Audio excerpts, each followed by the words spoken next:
राम राम। स्वागत है एक बार फिर से आपका सरकारी स्कूल में। तो आज के वीडियो में हम तुम लोगों की वो छोटी चीज़ें बताने वाले हैं जो कि तुम रोज़ गलत कर रहे हो, जिसकी वजह से तुम्हें 24 घंटे भी कम पड़ जाते हैं तुम्हारी पढ़ाई के लिए। छोटी चीज़ें क्या हैं, हम डायरेक्ट पढ़ते हैं और तुम्हें बढ़िया सोल्यूशन देंगे। हमें ये मत समझना कि हम अभी छोटे हैं, उतना ज़्यादा हम नहीं कर पा रहे हैं, मतलब उतनी चीज़ें हम नहीं डिस्कस कर सकते हैं बड़े लेवल पे, लेकिन हमने पढ़ाई इतनी कर ली है किताबों को। डिग्री की बात हम नहीं कर रहे हैं, हम बुक्स की बात कर रहे हैं। इतने सारे मेंटर्स टीचर्स को पढ़ चुके हैं कि हमें बहुत सारी चीज़ें समझ में आ गई। हम ये नहीं कह रहे हम आ गए हम ज्ञानी हो गए, नहीं, समझ में आई हैं कुछ चीज़ें, वो तुम लोगों के शायद काम आ जाए। हम कुछ चीज़ें तुम्हें बता रहे हैं अपनी पढ़ाई पे। अगर तुम बड़ा एग्जाम गोल बनाया है तो ये चीज़ें तुम्हारे लिए तो कंपलसरी हो जाती है। सबसे पहला है 8 से 10 घंटे की नींद। हो क्या रहा है यार, आजकल हम लोग क्या कर रहे हैं कि सर्दियां आ गई हैं, हमें पता ही नहीं चलता हम कब 10-12 घंटे लपेट लिए नींद में, ठीक है। और उसके बाद जब हम उठते हैं तो हमें लगता है 24 में आधा दिन तो चला ही गया, 12 घंटे बचे मेरे पास, उसमें बाकी के काम भी करने हैं। सर्दियों का मौसम है, दिन कब निकल जाता है पता नहीं चलता है। 8 से 10 घंटे का टाइम है। ये नींद होती किस लिए है?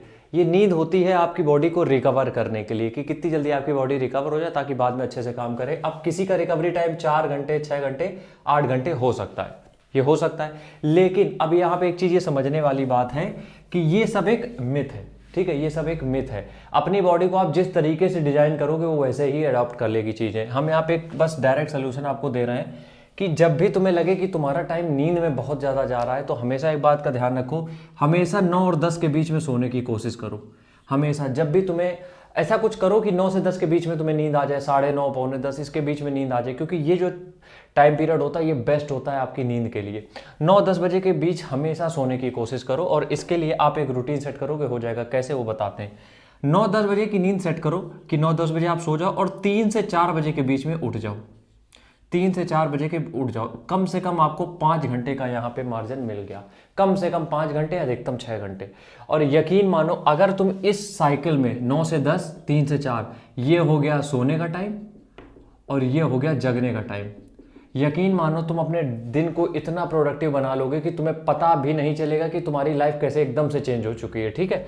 9 से 10 सोने का टाइम, 3 से 4 जगने का टाइम। अब यहाँ पे होगा क्या, जब तुम 3-4 बजे जग गए तो तुम्हारे पास पूरा दिन है रात के 9 बजे तक, और रात के 9 बजे तक जब तक तुम पहुंचोगे तुम्हें इतनी भयंकर नींद आ चुकी होगी कि तुम तुरंत सो जाओगे और वो पहुंच जाओगे तुम गहरी नींद में, और वही नींद प्योर नींद होती है। क्या होता है आजकल, हो क्या रहा है, 11 बजे 12 बजे हम लोग सो रहे होते हैं फिर भी नींद नहीं आ रही होती, बार बार फोन देख रहे हैं, कुछ कर रहे हैं, नींद प्रॉपर नहीं हो रही, जिससे दूसरा दिन पूरा जा रहा है। इस वजह से 9-10 बजे के बीच में आपको सोना ही पड़ेगा और 3 से 4 बजे के बीच में जगो। यहां से आप 5 घंटे ले सकते हो, उसके बाद जितने भी आप ये कम से कम 7 घंटे और 6 घंटे आप अपने बचा सकते हो, जिसको कि आप दूसरी प्रोडक्टिविटी में लगा सकते हो। ये हो गया अपना पहला पॉइंट। दूसरी चीज है नेट सर्फिंग। अब देखो क्या हो रहा है, सब कुछ ऑनलाइन हमें मिल रहा है क्योंकि हमें पढ़ाई भी ऑनलाइन करनी, सब कुछ ऑनलाइन करनी है। तो अब यहाँ पे दिक्कत ये आ रही है कि हमारा मोबाइल जो वॉच टाइम है वो लगभग 6 से 7 घंटे या 8 घंटे भी पहुंच जा रहा है, और ये हमारे लिए आज नहीं कल बहुत बड़ी मुसीबत बनेगा, क्योंकि ये देगा हमें अंधापन। समझो 6 से 8 घंटे का टाइम है। अब यहाँ पे आपको एक स्मार्ट अप्रोच रखनी, वो क्या रखनी है, सबसे पहली बात एक टाइमिंग डिसाइड कर दो, ठीक है। एक टाइमिंग डिसाइड कर दो कि मेरे पास सिर्फ टाइमिंग, कि मेरे पास सिर्फ 3 से 4 घंटे हैं फोन पे रहने के लिए, सिर्फ 3 से 4 घंटे, इससे ऊपर हमें नहीं रहना है। कोई अगर पूरा कोर्स किसी का लिया हुआ है वो कर रहा है, उसके ऊपर बात नहीं हो रही यहाँ पे। उसके अलावा हम कह रहे हैं 3 से 4 घंटे आपको कुछ सर्च करना है, यूट्यूब पे कोई वीडियो देखनी है, कुछ भी करना है। इस टाइम को आप 2 पार्ट में डिवाइड कर दो, ठीक है, 2 पार्ट में डिवाइड कर दो और एक लिखो इसको कि किस किस टाइम पे तुम्हें फोन चलाना है। सुबह 11 से 1 के बीच में या शाम को 3 से 5 के बीच में। 3 घंटे का मिनिमम या मैक्सिमम कहें 3 से 3.5 घंटे का टाइम रखो और इसको लिख दो कि तुम्हें इसी समय करना है। तो जितने भी व्हाट्सएप पे मैसेज आ रहा है, कुछ भी आ रहा है, इनको इसी समय पे निपटाना है। इसके अलावा आपको फोन टच करना भी नहीं है। और हम ये बता रहे हैं कि अगर तुम फोन के एडिक्शन में घुस गए तो ये तंबाकू, सिगरेट, दारू से बड़ा नशा है, ये ध्यान रखना, ठीक है। तो इसमें क्या है, टाइमिंग आपको लिखनी पड़ेगी, टाइमिंग को फिक्स कर दो। क्योंकि क्या होता है कि हमें लगता है कि लाओ एक बार नोटिफिकेशन पढ़ ले, सुबह आपने एक बार नोटिफिकेशन पढ़ा, उसने तुम्हें अपने जाल में फंसा लिया। अब उस जाल में तुम फंस गए हो, अब तुम्हें पूरा दिन घंटे, 4 घंटे, 6 घंटे चले जाएंगे, पता भी नहीं चलेगा। अगला है ओवरथिंक और डीमोटिवेशन। ओवरथिंक, सबसे पहले जब तुम कभी भी पढ़ाई करोगे एक चीज का ध्यान रखना, हमेशा डीमोटिवेशन और ओवरथिंकिंग साथ में चलेगी परमानेंट। किस चीज की सिलेक्शन होगा कि नहीं होगा, हम कर पाएंगे कि नहीं कर पाएंगे, ये चलता है, हर एस्पिरेंट की ये प्रॉब्लम है। तो इससे बचने के लिए तुम्हें क्या करना है, इससे बचने के लिए सबसे बढ़िया चीज है सेल्फ अवेयरनेस, जिसको कहते हैं मेडिटेशन, ध्यान या योग, मेडिटेशन। ये तुम्हें ओवर थिंकिंग, ये तुम्हें डीमोटिवेशन से बाहर ले जाएगा। और ये मतलब क्या कहते हैं उसको, अपनाया हुआ फॉर्मूला है, ये कोई लिखी पढ़ी बातें नहीं है। तो इसके लिए तुम क्या करो, मोटिवेशन लो।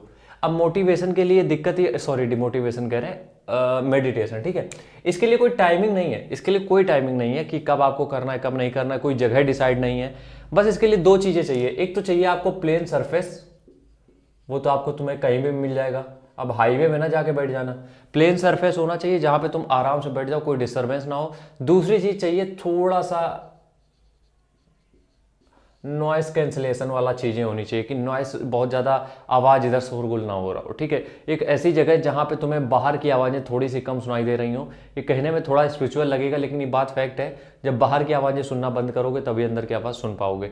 तो इस टाइम पे ऐसी जगह डिसाइड करो जहाँ पे कोई भी तुम्हें डिस्टर्ब ना करे, कोई दूसरी आवाज़ें ना आ रही हो। मेरे लिए सबसे बढ़िया टाइमिंग ये है कि जब आप सुबह उठते हो तब आप इसको करो सुबह, क्योंकि सुबह सब सो रहे होते हैं, कोई आवाज़ नहीं, ना गाड़ियों की, ना ट्रैफिक, ना कुछ नहीं। तो सुबह के टाइम आप क्या करोगे, मेडिटेशन। अगला पॉइंट है फूड। अब देखो क्या होता है कि कई लोग हॉस्टल में रह रहे हैं, ठीक है, हॉस्टल में रह रहे हैं, और कई लोग घर में भी। तो उनकी फूड चॉइसेस इस तरीके की हैं कि वो मास्टर शेफ बने रहते हैं पूरा पढ़ाई के टाइम पे भी। एक चीज़ का ध्यान रखो कि तुम्हारा जितना टाइम पढ़ाई में जाएगा तुम उतना ही बेहतर कर पाओगे, और तुम्हारा जितना टाइम बाकी की बकवास में जाएगा तुम उसी बकवास में इन्वॉल्व हो जाओगे। ये देखो एक चीज़, ये तो फैक्ट है कि जिस काम में तुम ज़्यादा समय देते हो तुम उसमें प्रो बनते हो, ये सीधी सी बात है। तो इससे हम बता रहे हैं कि जो लोग भी हॉस्टल में रह रहे हो, जो लोग भी घर पे भी हो, खाने पे बहुत फोकस मत करो। खाने पे बिल्कुल बहुत ज़्यादा फोकस मत करो कि तुम आज कढ़ाई पनीर, मटर पनीर और तुम नई नई डिशें बना रहे हो कि ये मत करो बिल्कुल भी। तुम्हें क्या करना है, फूड चॉइसेस एकदम सिंपल रखनी है, और जितना सिंपल फूड खाते हो वो बहुत आसानी से बन जाता है। तुम्हारा दिमाग जो कॉग्निटिव एबिलिटी जिसको बोलते हैं वो भी तेज करता है, बाकी सारी चीज़ों को भी मेंटेन करता है। तो फूड में बहुत ज़्यादा टाइम मत लगाओ। घर पे हो, मम्मी बना के दे ही देंगी, उनसे फरमाइश मत करो कि तुम्हें ये व्यंजन खाने वो व्यंजन खाने, जो मिल रहा है उसको खाओ। और बहुत ज़्यादा समय मत लगाओ यार। हम बहुत लोगों को ये देख रहे हैं, मैगी बन रही है, थक गए तो अंडा करी बन रही है, मटर पनीर बन रहा है, मत करो। तुम खाने पे बहुत ज़्यादा फोकस मत करो, क्योंकि तुम अच्छी, हम ये कह रहे हैं कि तुम अगर सिर्फ पढ़ाई पे फोकस कर रहे हो, उसके बाद तुम अच्छी बॉडी बनाना चाहते हो, बिल्कुल बहुत बड़े बॉडी बिल्डर बनना चाहते हो, दोनों चीज़ें साथ में नहीं हो पाएंगी, ठीक है। तो इसलिए फिट रहो, लेकिन इसका मतलब ये नहीं मास्टर शेफ बन जाओ। तीसरा है, सॉरी अगला है फैमिली। फैमिली का मतलब ये है कि फैमिली में बहुत सारे काम होते हैं, आटा पिसाना, गैस सिलेंडर बनाना, ये छोटी छोटी काम है जो करने पड़ते हैं, इसको तुम्हें अवॉइड करना है। अब घर वाले कहेंगे कि 15 मिनट में कौन सा तुम कलेक्टर बने जा रहे हो, ठीक है, ये डायलॉग आएगा। तो उनको समझाओ कि 15 मिनट अगर उठ गए तब तो कलेक्टर बिल्कुल ना बन पाएंगे। तो ऐसा नहीं है कि तुम्हारे परिवार में, घर में कोई ऐसा नहीं होगा जो तुम्हारा ये काम ना कर दे। तुम्हारा व्यवहार बिल्कुल है गंदा है बिल्कुल, तो बात अलग है फिर। इस करना है, ये काम अवॉइड करने हैं, अवॉइड कर सकते हो तो अवॉइड करो, अवॉइड तो नहीं होंगे तो इनको क्या करो, दूसरों को सौंप दो। परिवार में तुम्हारा छोटा भाई है, बड़ा भाई है, या कोई भी ऐसा दोस्त है जो तुम्हारा ये साथ दे सकता है इन सब कामों में, तो उसको पहना दो, ठीक है। तो इसको थोड़ा सा तुम्हें अवॉइड करना पड़ेगा। या फिर अपने परिवार में भी, फैमिली में भी बोल के रखो कि हमें 1 साल के लिए अकेला छोड़ दो, खत्म बात, ठीक है। उस बीच में कोई काम कुछ भी नहीं, ठीक है। तो ये चीज़ें हो जाएंगी। अगला है ओकेजन फंक्शन। जब भी तुम पढ़ाई के लिए उतरते हो तो 1 साल या 2 साल जो भी टाइम दे रहे हो, उस बीच में हम ये मेरा पर्सनल सजेशन है, ओकेजन, फंक्शन, पार्टीज, बर्थडे, इन सबको अवॉइड करो, कंप्लीटली अवॉइड करो। यहाँ पे हमने एक बार और समझाया था आपको कि 3 से 4 दिन की बात नहीं है यार। यहाँ पे 3 से 4 दिन की बात नहीं है। यहाँ पे बात ये है कि जो तुम पिछले 1 महीने से लगातार पढ़ रहे थे, इन 4 दिनों की बकवास में तुम सब भूल जाओगे। तुम्हारे दिमाग में फिर 75 चीज़ें आने लगेंगी, तो तुम इस पर फोकस करोगे, पढ़ाई पर नहीं हो पाएगा। इसलिए बोल रहे हैं कंप्लीटली अवॉइड करो। 1 दिन का भी है उसको भी अवॉइड करो। और कुछ नहीं बिगड़ेगा यार, कुछ नहीं बिगड़ेगा। किसी के बर्थडे में नहीं जाओगे तो ऐसा नहीं उसकी उम्र रुक जाएगी, किसी के शादी में नहीं जाओगे तो ऐसा नहीं उसकी शादी नहीं होगी, या किसी का कुछ भी है, कुछ नहीं रुकेगा, क्योंकि तुम प्रधानमंत्री तो हो नहीं, होते तब भी नहीं रुकता। अगला है फ्रेंड, गर्लफ्रेंड, बॉयफ्रेंड। ये देखो ये बहुत ज़रूरी है हमें, मेरे हिसाब से हमें जो लगता है, फ्रेंड, गर्लफ्रेंड, बॉयफ्रेंड, ये सब बहुत ज़रूरी है लाइफ के लिए, अगर आपको एक सही दिशा में सही दोस्त मिल गए तो। अब इसके लिए क्या करना है, सबसे पहली चीज़, अगर तुम्हारे दोस्तों का ग्रुप इस तरीके का है कि वो सिर्फ टसन में ही बिजी हैं, उनके पास तुम्हारे मतलब की कोई चीज़ें नहीं है, तो मत रखो। इस टाइम पे थोड़ा सा सेल्फिश बनो। अगर जो तुम्हारे दोस्त हैं, गर्लफ्रेंड जो भी है तुम्हारे, जो तुम्हारे साथ है तुम्हारे काम में, मतलब उनका भी वही मोटिव है जो तुम्हारा है, तो उनका भी वही गोल है जो तुम्हारा है, तो यकीन मानो तुम्हें वहां तक पहुंचने में आसानी हो जाएगी। तो अगली बात यह है, फ्रेंड सही बनाओ, जो पुराने दोस्त होंगे जो तो उनका पढ़ाई में मन नहीं लग रहा होगा तो उनसे बोलो कुछ दिन के लिए राम राम, सिलेक्शन के बाद मिलेंगे। दोस्त या गर्लफ्रेंड बॉयफ्रेंड उस तरीके के होने चाहिए जो तुम्हारा गोल है उनका भी वही गोल हो, तो यकीन मानो जो तुम्हें टाइम लग रहा है उसका 90% लगेगा, 10% उनसे हेल्प मिल जाएगी। अगला है मोटिवेशनल। अब क्या होता है हम लोग डिमोटिवेट होते रहते हैं, वो तो रोज का है रोना। तो इस चक्कर में क्या होता है हम लोग मोटिवेशनल वीडियोस बहुत देखते हैं, बहुत देखते हैं। तो तुम्हें करना क्या है, 5 से 15 मिनट बस, इतना ही मोटिवेशन पर्याप्त होता है आपके दिन को, आपकी लाइफ को बूस्ट करने के लिए। अगर तुम दिन भर सिर्फ मोटिवेशन देख रहे हो तो यकीन मानो कुछ काम नहीं आएगा, कुछ भी काम नहीं आएगा। इसलिए हाथ जोड़ के रिक्वेस्ट है, मोटिवेशन पे इतना ज़्यादा रिले मत किया करो। 5 से 15 मिनट की ड्यूरेशन जो है मोटिवेशन देखो। दिन भर तुम संदीप माहेश्वरी को सुन रहे हो तो यकीन मानो तुम्हारा कुछ भी नहीं होना है, तुम सिर्फ एंटरटेनमेंट कर रहे हो अपना और कुछ नहीं। वीडियो अच्छा लगा हो तो लाइक करना। कल फिर मिलते हैं, तब तक के लिए राम राम, जय हिंद।